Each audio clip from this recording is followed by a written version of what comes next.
We often look to the past to understand ourselves. Tonight, we turn our attention to the year 1870 and the solemn story of Benjamin Nathan. It's a case that reminds us that behind historical records are real people whose lives were irrevocably changed by the events that transpired. This is their story, as best as it can be told. In the heart of Gilded Age New York, few names carried as much weight as Benjamin Nathan. At 57, he was a pillar of society, a financier, a philanthropist, the vice president of the New York Stock Exchange, and the president of the esteemed Mount Sinai Hospital. His elegant four-story brownstone mansion on West 23rd Street, near the fashionable Fifth Avenue Hotel, was a symbol of immense wealth and social standing. Nathan was a man who embodied the era's promise of prosperity and influence.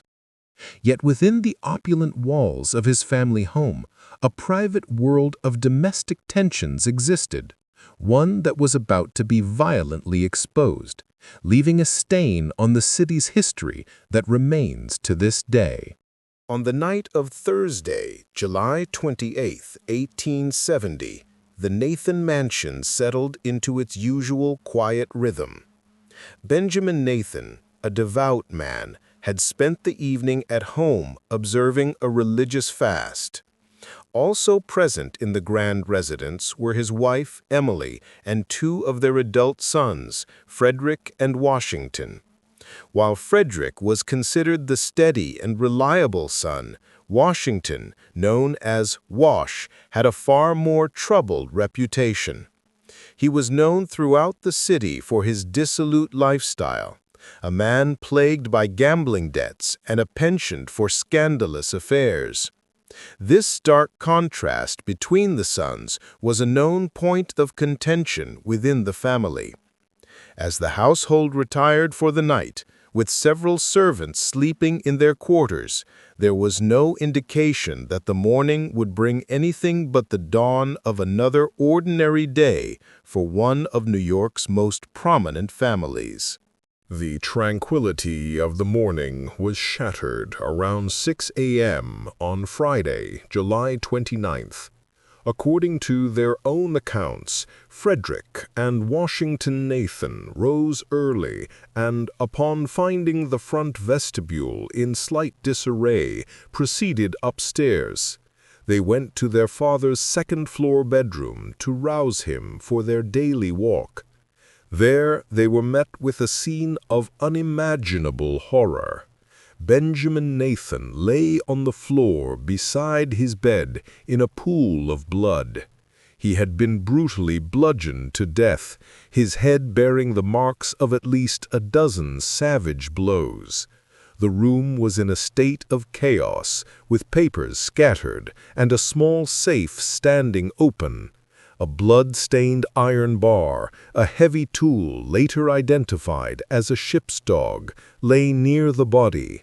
The sons' cries of alarm echoed through the mansion, and in an instant, the carefully ordered world of the Nathan family collapsed into a waking nightmare. In the critical hours that followed the discovery, the investigation into Benjamin Nathan's murder began not with methodical procedure, but with utter chaos. As news of the crime spread, the 23rd Street mansion was flooded with people. Police officers, detectives, family friends, physicians, reporters, and even curious neighbors streamed in and out of the house. Crucially, they all trampled through the crime scene itself. Evidence was disturbed, footprints were obscured, and the room was contaminated beyond recovery. In an age before forensic science was understood, the concept of preserving a crime scene was rudimentary at best. This initial, catastrophic failure of procedure meant that any potential clues left by the killer were likely lost forever, a blunder that would handicap the investigation from its very outset and contribute to the enduring mystery of the case. The initial theory, promoted by the family, was that of a burglary gone horribly wrong. The open safe and the disheveled room seemed to support this narrative. The press quickly ran with stories of a daring thief who had been surprised by Mr. Nathan and resorted to violence. However, police investigators soon grew skeptical. The sheer brutality of the attack seemed deeply personal, far exceeding the force necessary to subdue a victim.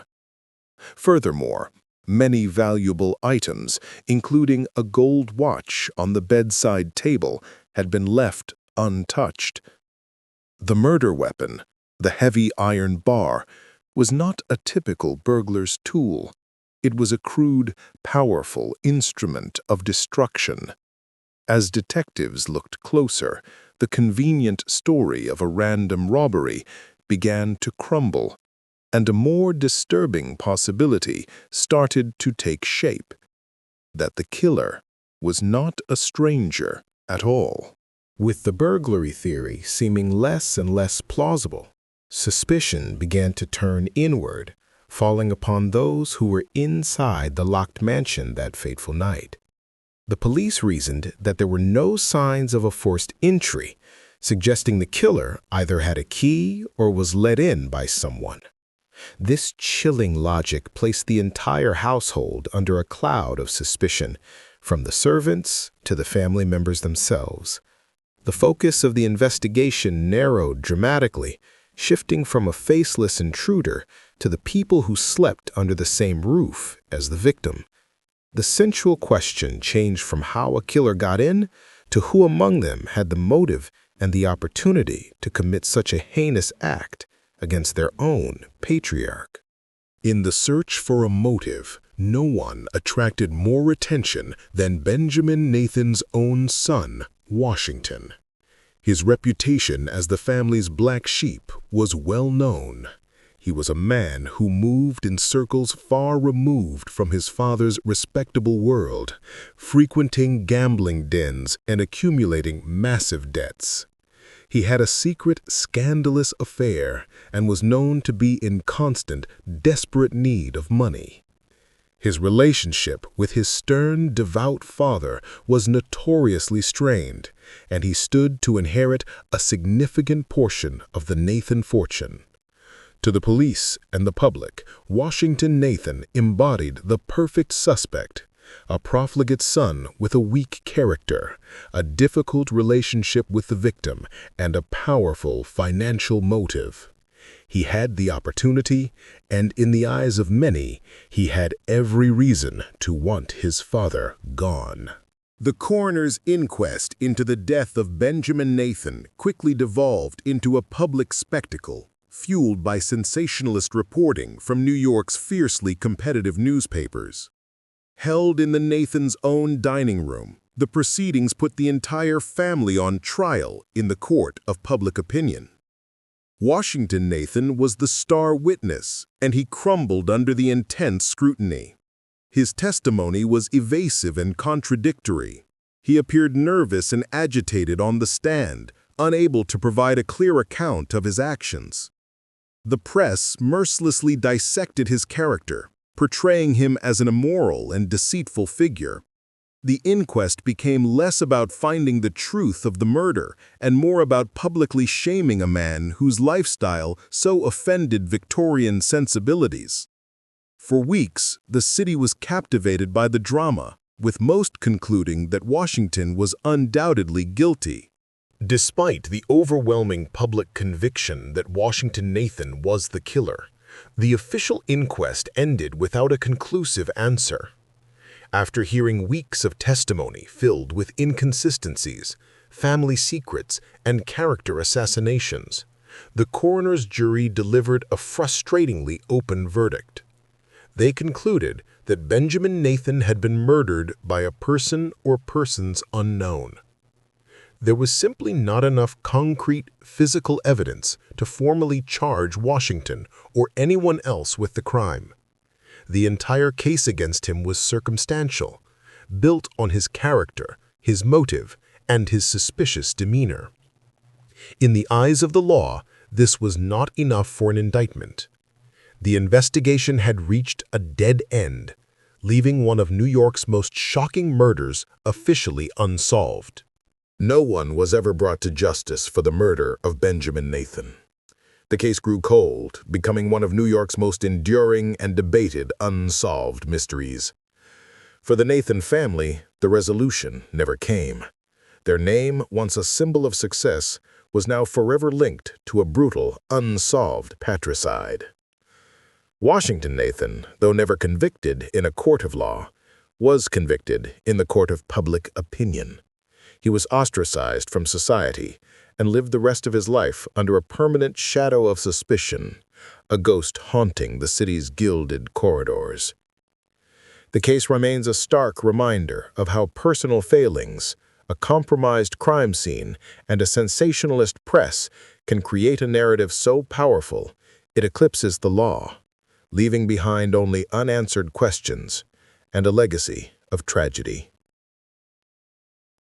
Thank you for spending this time with us.